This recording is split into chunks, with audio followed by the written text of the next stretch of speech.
પહેલાં હું એકદમ જે જૂનાવાળી કૃષ્ણા હતી એની હું તમને વાત કહીશ કે એ બહુ બિચાકરી હતી અને બધાને સમજાવવા જતી કે નહીં મારો આવો ઇન્ટેન્શન નહોતો, સોરી, અને તમે મારા વિશે પ્લીઝ આવું નહીં વિચારતા.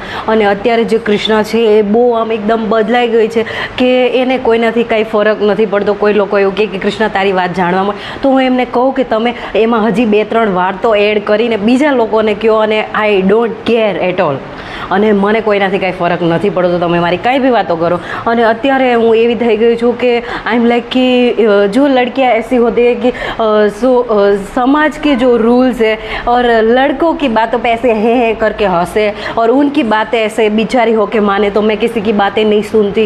और मेरे माँ बाप के सामने मैं अच्छी बिचारी लड़की हूँ, तो इतना मेरे लिए काफ़ी है. બીજા લોકો મારા માટે કાંઈ પણ વિચારે મને કાંઈ વાંધો નથી, અને મને કાંઈ પણ કહે તો આઈ એમ લાઈક કે મને કાંઈ ફરક નથી પડતો, તમારા ઘરે ખાવા નથી આવતી.